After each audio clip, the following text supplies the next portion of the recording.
give it all in here. Welcome to this video, in which I'm going to share with you 5 tricks and 1 treat.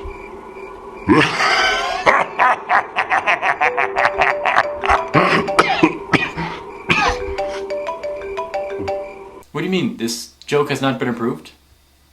I thought my... Yes, sir. Right away, sir. Thank you, sir. 5 tricks and 1 treat in this video. These 5 tricks are gonna use the 5 positions of the minor pentatonic scale. Yeah, a lot of players use the first position because it's so comfortable, and you know those bends that you can play, they fall in the right place and it sounds good. And unfortunately, when you need to go outside of that first position using the 4 other positions, players don't really know what to play. So 1 lick per position of the pentatonic scale, and these licks are not really conventional, but you'll find all the notes of these licks in the minor blues scale, which is a minor pentatonic scale, penta, 5, with an additional blue note.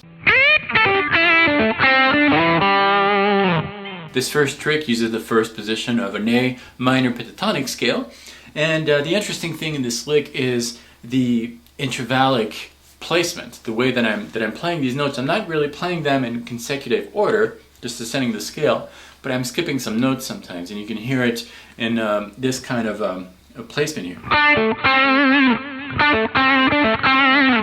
What's happening here is that I'm hitting a note that is on the right side of the pentatonic scale, because if you think of the pentatonic, there are 2 notes per strings, left, right, left, right, left, right, according to my perspective. I'm hitting a right note. In this case, I was hitting the 7th fret of the 3rd string, and then I'm hitting the 7th fret of the 4th string.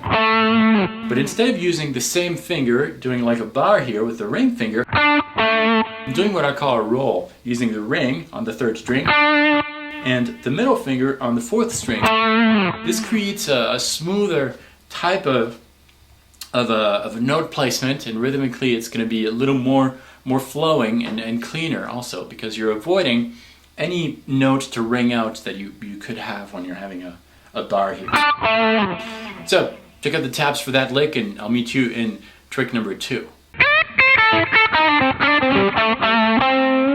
That lick uses the 2nd position of an A minor pentatonic scale, and the interesting thing in this lick is that I am accentuating the blue note, which is on the 3rd string, 8th fret, sliding down to the perfect 5th, and that's what creates the appeal of that lick, I think.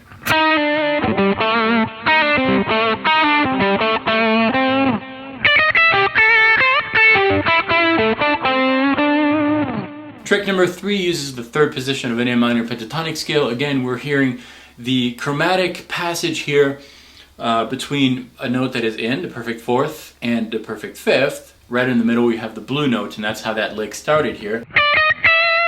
The rest is just fingering placement, which you can check on the tab, but that was trick number 3. Trick number 4 uses the 4th position of an A minor pentatonic scale. The interesting thing in this lick is the bends that are occurring, and I'm trying here to bend notes that you would not necessarily be used to bending by using a different finger. Usually when we bend strings, we love to bend with the ring finger, because that ring finger can be helped with the middle and the index finger to bend more efficiently. But here I am using some bends with the middle finger, and that middle finger is, for example, hitting the 2nd string 13th fret, which is a note of the minor pentatonic scale, and I'm bending that note with the middle finger.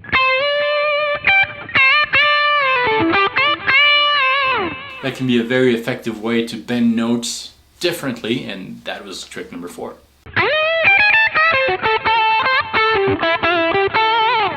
We just heard trick number 5, which is the 5th position of an A minor pentatonic scale. Again, we are using the middle finger to bend the blue note here, which is on the 2nd string 16th fret. Just a half step bend to reach the perfect 5th, and that's how it started. And I added a tiny chromatic passage here on the 1st string between frets 15 and 17. that can be very effective to create some more interesting lines that are a little bit outside of the minor pentatonic scale, the minor blues scale, because of that chromatic passage. But chromatic passages are great to just expand your licks and create more interesting ideas. I hope you enjoyed these 5 tricks. These 5 tricks are designed for you to explore more of the fretboard, these 5 positions of the minor pentatonic scale. That's what I would encourage you to do. Take one of these positions and explore, and don't necessarily play these positions the way that you think you should play them, but explore different note placement, different techniques. Just be creative with that. That reminds me of a joke. There's this guy who enters a bar, and then he's